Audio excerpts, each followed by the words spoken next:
being a DJ is not just about choosing the right tracks, or let's say choosing the good tracks, and it's not only about being good technical DJ. It's everything combined. You know, you have to choose like good records. Then it depends when are you playing, how do you mix those tracks. For example, sometimes like just a boring track, you know, that you listen it on YouTube for 7 minutes can be a deadly weapon in your DJ set. You know, if you can choose the part of the track that is interesting, and maybe you can play it for 2 minutes or 3 minutes and it works perfectly. But when you listen it for 7 minutes, it's just boring, you know, nothing happens. So a DJ job is to choose the proper tools, the proper tracks, and mix them at the right time. And then there's like this energy of tracks, how they go together, which key they are. There's so many things that are important in mix.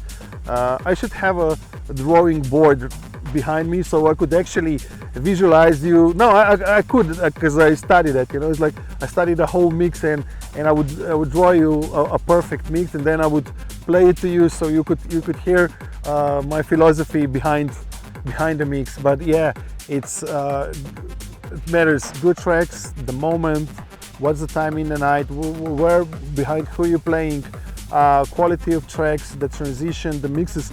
These are all these small details that are making DJs good or bad. And so yeah, guys, the young guys, don't be fooled by if you're gonna play good tracks that means that you're a good DJ. It's not. There's so much more to it.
Club scene changed completely. Back in the days, I remember, you know, wherever you went, like the club had especially in let's say Balkan areas, they had like really old decks, so they were not working properly. Mixer was always was something wrong with mixer. Monitors were really bad, speakers were really bad, everything was super bad. And the clubs were like 80s, everything in the mirrors. And right now it's all about high tech. You know, the sound is amazing, booths are amazing, clubs are amazing, sound is amazing, everything is perfect, the service is great. So I don't know, it's changed completely, you know. And I have all these guys complaining like, wow, how good it was back then. And I always remind them, listen, you know, there are people going to the parties for the first time, and they have exactly the same attitude, and they feel it, and they hear this beat for the first time, and it's so exciting for them as it was back then.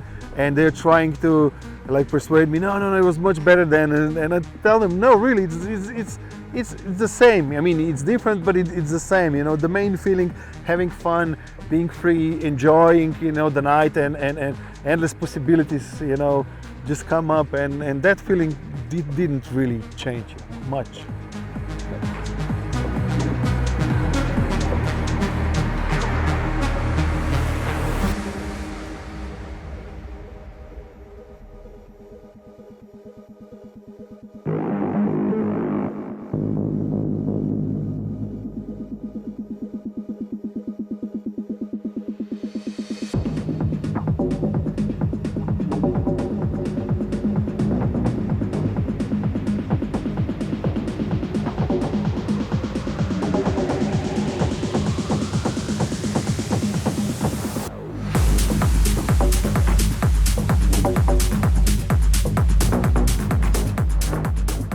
I see myself as an artist, but then again, there are times that I see myself as a craftsman. As I change my style, or I want to do something completely different, maybe not to other producers, but completely different to what I do. It comes these painful moments that lasts for a month, a year, 2 or 3 years, when you change your sound, and then you are a proper artist. When you're discovering, you're suffering to do like this track that would sound different than tracks before, and you're just researching and trying. And I'm doing this for 20 years, and still comes this period where I don't know how to handle this situation, and I'm struggling and like really suffering. And then I'm an artist, you know. And then at the time when you find a formula where the bass drum is working, and you have this proper bass drum that works everywhere, hi-hats, and you just, you know, changing the patterns and stuff, and then I think you become a craftsman, you know. And it's so I see myself like I'm an artist for a certain period of time, and then I'm a craftsman. And when everything turns into, let's say into business, because you found a formula, you know, why wouldn't you exploit it? And it works, and people want to hear this sound. And then again, you change and you become an artist again, and you suffer. And this comes and goes in waves, and then I realized this shit is gonna be with me all my life. It's gonna suffering and enjoying, and suffering and enjoying. And I just guess that's just the way how I am.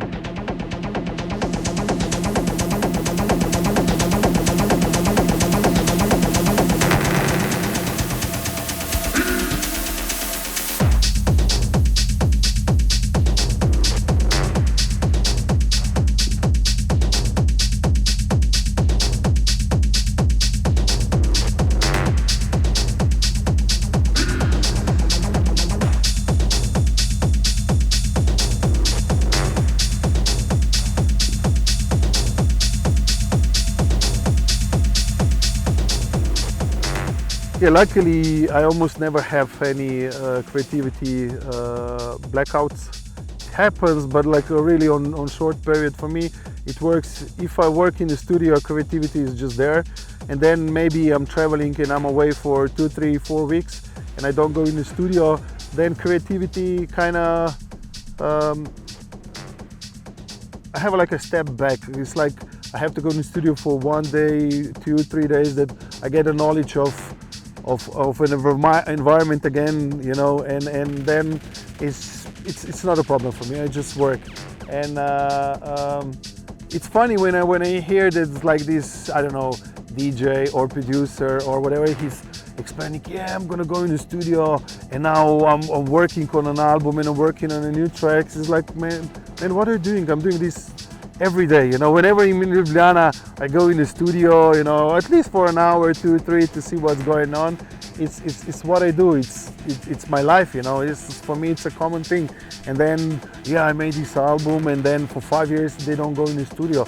This is something I cannot comprehend, you know. It's again, I'm not trying to judge, even though maybe it sounds so, but it's just how I am. Studio, it's something. Making music is something really natural for me, you know. I couldn't live without it, you know, and I love it.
Yeah, I have a vision of what music might become, and I don't think really it's interesting and bright, you know. In these days, with technology that I have, it's just a matter of time when a proper AI for music will be invented, and like, let's not fool ourselves, you know. Being a DJ is going to be probably really cool for another 20 years, maybe top, you know.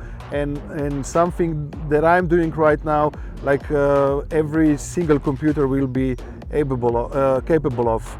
So basically, they will be able to able to check out all the, let's say, UMEK tapes, and then they're gonna do an algorithm which is gonna be more UMEK than I am, you know. Maybe like for example, imagine like the styles that I play in 2001. It's long gone, but people are still craving for that sound. So they will be able to go back, and algorithms gonna analyze tracks that I did or mixes that I did, and they're just gonna recreate that feeling. So I think this is the future. At the same time, I hope I'm wrong, that people will kind of want to have this real experience, you know, hearing DJs still live in a club, you know. And but I think on the end it's going to be mixed between these two, you know.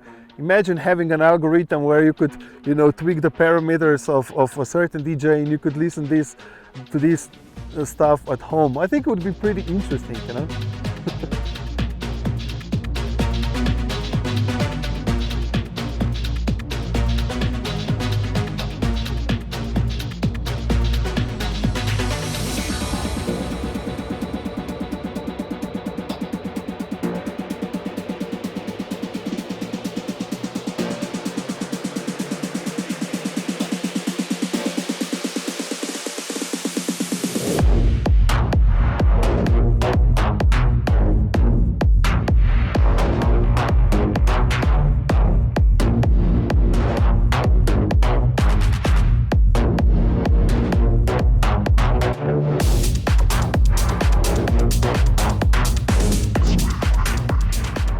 Yeah, I played for the first time today on a Denon setup, and I must say that I'm actually quite surprised. Even though I'm always looking into the future, and we are used to certain standards, but yeah, I was really surprised today of what those players can do. Especially the time stretch is amazing. Then the skip and roll options are amazing. And a few other things. It's just what pops into my head right now. So yeah, keep on the good work.